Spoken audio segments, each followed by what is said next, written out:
Well, it's time to get crafty, and today I am going to show you step by step on how to make this adorable gingerbread house wreath.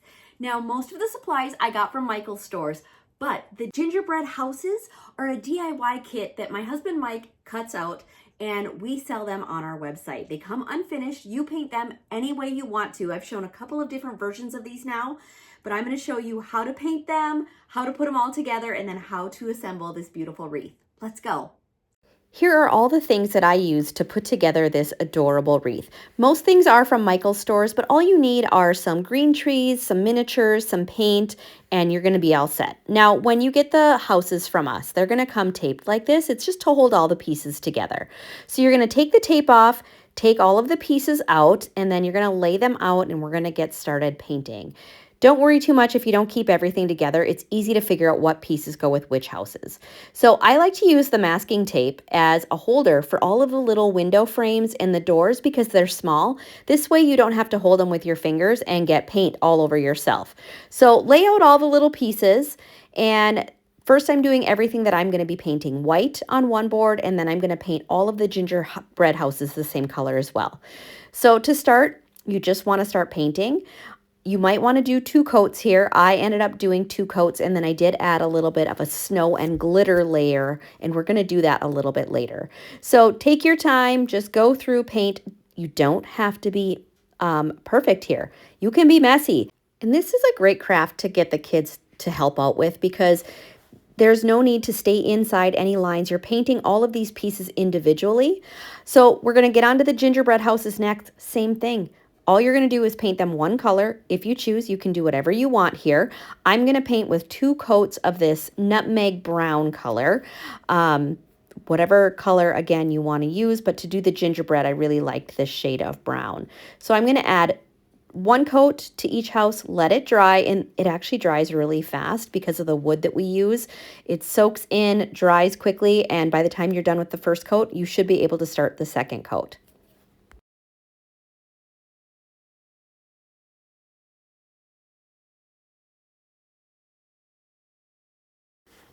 Once you're done painting, let them dry thoroughly.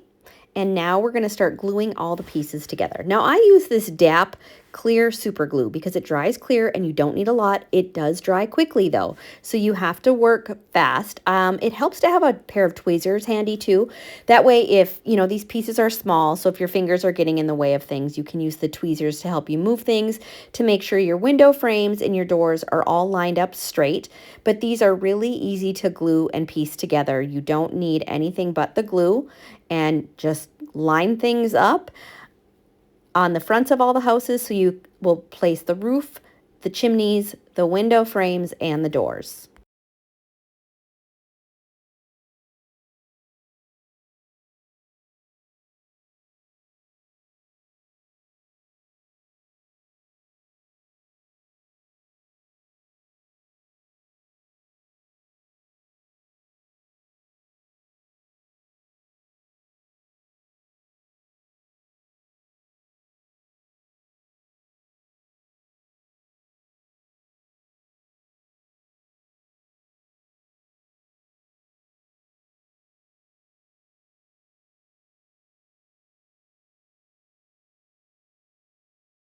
As I mentioned, the glue does dry very quickly. So as soon as you're done gluing, you can start painting.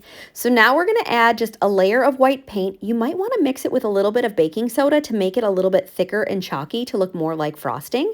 So I'm mixing the paint here and adding it to the edges of the roof, adding it to wherever I want there to be snow. So I'm going to add it around the window frames, inside the window even a little bit, around the top of the door, and then along the bottom of all of the houses.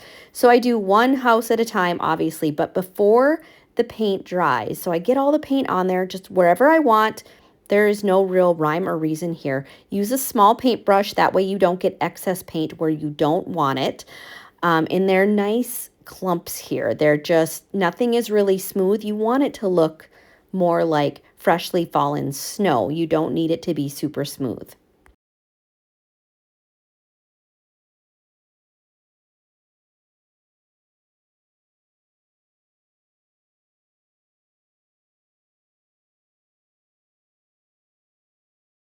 Okay, so just keep adding your snow layer till you're happy with all the little snowy clumpy details. Once you're done with that, move your paint aside and set down your house while this paint is still wet. I like to just use a white piece of paper, and I'm going to lay this down and just sprinkle glitter all over the house. It won't stick to whatever part of it is not wet, so just sprinkle it all over. This will adhere nicely and hold the glitter. And then when it dries, everything will be dry. Your glitter isn't going to fall off, but you can shake off the excess off the front of the house. So I always go a little bit heavy on the glitter, and I'm using a very fine iridescent glitter so it looks more like snow. Tap off the excess here, set it aside, and let it dry. Repeat this for all of your houses. Now, this next step, you can skip it if you don't want to do this. No, there's no requirements here, no rules, friends. Just whatever you want to do. I am using oven bake clay. I'm just rolling out some white. I've rolled out a little pink, a little bit of red. I'm going to twist them together to make some simple candy canes and to make the little pillars that you saw on the sides of the houses. So let me just keep rolling it out. I like to roll out nice, even little snakes is what I'm going to call them. I use the palm of my hand. That helps them to be more even. If you use your fingers, sometimes they're a little bit wider in places. Now I'm going to just take the two, making sure they're about the same length. And then I'm going to hold at the top and just twist. Do this part a little slow. Just twist it together so it's nice and even. And then I'm going to use the house as a guide, and I'm going to measure and cut them to the length that I want them to be. You want them to fit just in between the roof of the house and the little porch once we put those on. So lay the house down that you want to add these to and just cut so that they're the right length, and do this for whatever houses you want to do this to. There's, again, no rules. You can add them wherever you want.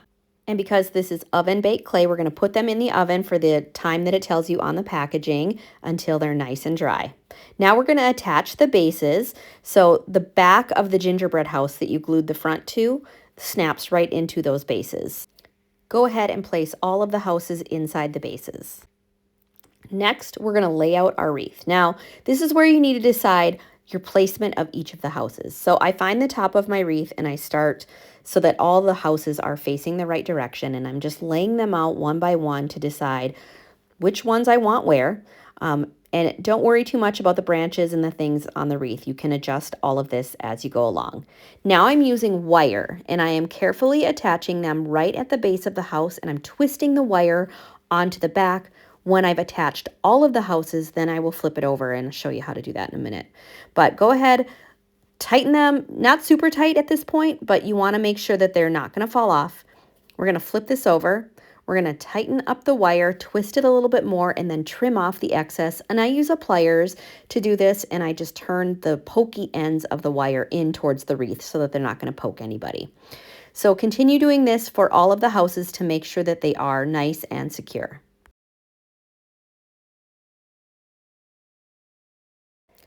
Now that we've attached all of the houses, we want to make sure that they're going to stay in place. I got ahead of myself here with the little pillars because I was so excited to see what they look like. So I'm adding these two little pillars, and then we'll get around to securing. Now, I've got my hot glue gun here. I used hot glue to secure everything on this wreath. Hot glue is nice because it heats up and it dries really fast, and it adds a really secure bond. So that's what I would recommend using. So I'm just gluing in these little cute pillars at the end of the house. You may have to trim them down. Just be very careful when you do that so that they don't crack because they are dried clay at this point. But to secure the houses, I'm going to use this yarn that I bought at Michael's to cover up that wire because you can kind of see the wire that's at the bottom. So what I'm going to do is run a bead of hot glue along the bottom of every house, just kind of in front of that wire that you attached. It's also where the house meets the base, and this is going to secure that base onto the bottom of the house. So I just add a bead of hot glue, and then I just wrap this little piece of yarn, and it's just a fluffy yarn. Looks more like snow. You don't really see the string inside the yarn at all when you're all said and done. It just looks like snow fluff. So go ahead and do this to all of the houses. Add the glue, and before it dries, carefully add that yarn so that you don't burn your fingertips because, you know, it is hot glue. So be careful when you're doing this part. And this is a part, if you're having kids help you out, I wouldn't let them do this part because I don't want them to burn their fingertips. But go around each one, trim off the excess yarn here so that it's not hanging in there. You're going to use that a little bit later. Now it's time to start decorating your houses and your little porches. So add candy canes, bottle brush trees, miniatures, whatever you want here. There's no right or wrong way. I'm just playing around with this. Sometimes I lay things down before I glue them to make sure I like it. Move things around, switch things out, make sure you like it, then glue it down, glue it in place until you're happy with how the entire wreath looks.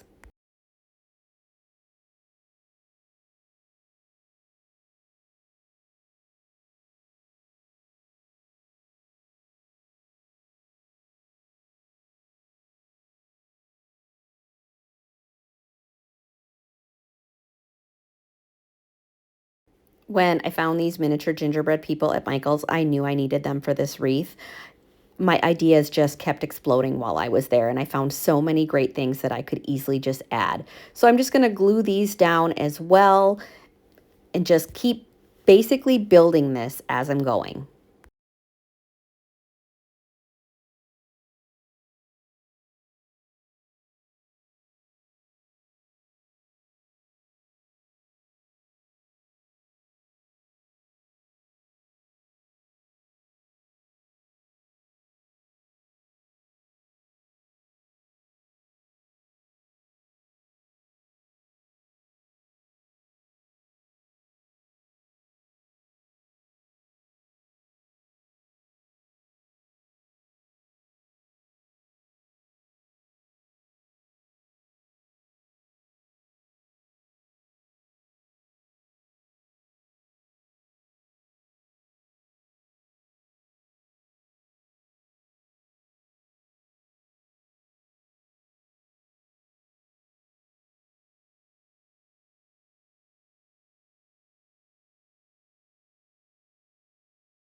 We are almost done here. So once you're happy with all the little pieces that you've added to your houses, it's time to make sure the houses are going to stay standing upright because we attach that wire on the bottom. So they're going to want to lean forward. So what I'm doing here is I'm going through with my hot glue gun and I've got my wreath laying down and I'm just putting glue on the back of the houses and really gluing them to the wreath itself. That way they're not going to dangle or fall forward when you hang it up. Now I'm adding these battery operated lights. I just tuck the battery pack in behind the houses and it's not an issue. And then it's got a switch for easily turning it on and off. But I'm just weaving the lights throughout the house. This is just a small strand of, snowflake lights. It's, oh my gosh, it just makes the whole wreath even cuter. So just weave it in however you want around the houses, around your miniatures, and around the branches. I'm trying to hide the wire here as much as I possibly can.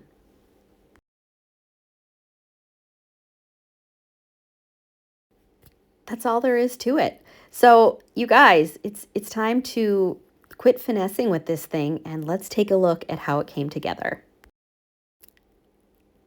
This might be one of my new favorite things that I have ever made. This is so much fun. I love the little lights on here. They're a nice white light. You can see them better when I shut the light off a little bit. The lights also have some different functions, so I can make them twinkle or blink if I want to.